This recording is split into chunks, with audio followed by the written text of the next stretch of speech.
ګرانو کتونکو سلامونه کوم. علم خان شیرپوه یم. کیمرامین ناصر یاسر خان دی. د یو غربت د کور نه ستاسو په خدمت کې حاضر یم. د دې کور چې کوم ساختن دی، کوم مشر دی، هغه په سترګو باندې معذوره دی.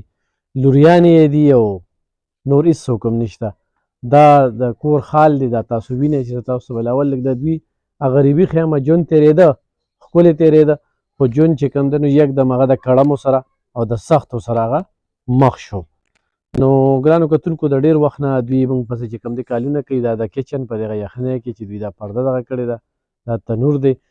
یقینا چې یو سړی خېټه وساتي نو دا هم غټه خبره په دې حالاتو کې، خو نرکمې به ساتي. تاسو ګورئ چې موږ درته ښایو نو دا د ده هغه ټول ډاکومنټس دي د علاج او د سترګو.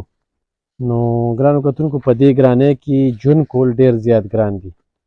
بس آسان دی، الله ته اسانه ده. او هغه خلکه چې هغه دې سره مدد کول غواړي، تعاون کول غواړي، نو ایخ په نیغه چې کوم دی نو د ده سره مدد او تعاون کولی شي. دا د سترګو هغه دا تاسو وینئ نو ډېره غریبي یې ده.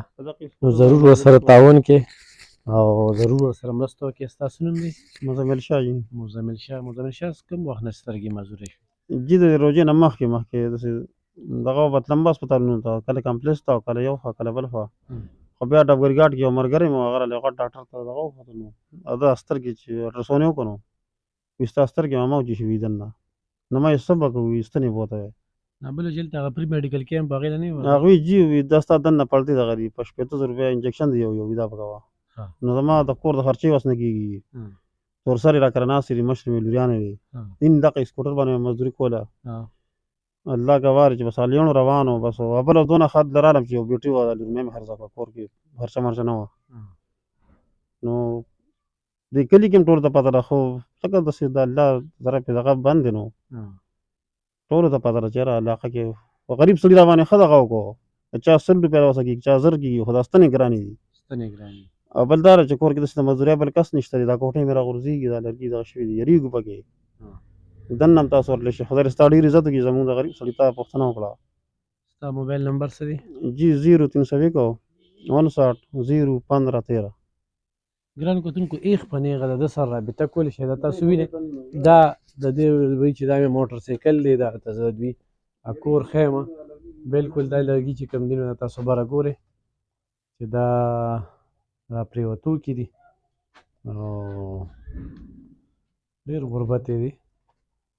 نو مرستې ورسره کولی شئ. دا موټر سایکل ټیک دی؟ دغه موټر سایکل باندې مزدوري کوله. دا مې د زوم دی. ښه د زوم دی. مخه موټر سایکل یې پېټه کوله. ښه پېټه یې دغه په درې کې ښه پرته ده. نو لیونو روانو بس غریبي وه. بس درک دا بس بیمار شو نو ډېر زیات تکلیف راته. ډېر زیات بل دا لوریانې مې 2 پیوزن کړي دي. فقط رب یقین هغوی د واده ماده دغه کوي. او زما دونه چې دونه خو له جوړه نیم اسباب لږ لوښي وکړي که نه. 4 لوریانې که نه؟ 4 لوریانې او زامن دې څو دي؟ 2 زامن مې دي. خو هغه کار کوي؟ یو داسې دیاړي میاړي چې تاسو وګورئ نو کولی شي، خو لکه د کور خرچه پرې نه کېږي. او بل کشر دی ورکوټ 13 بالو وایي. ګرانو کتونکو ستاسو د وړاندې دي. ضرور یې مرسته وکړئ، ضرور یې ملاتړ وکړئ، الله سره تجارت وکړئ. او د دې رور دغه لوریانې مو واده کول دي. 2 لوریانې ورکړي دي. او ورسره د سترګو د علاج چې کوم دی نو دا ډېر زیات ضروري دی چې دا کېږي. ممکن دی خو پیسې نشته وي، تشه جیبه ته مې دوښمنې. ضرور یې مدد وکړئ.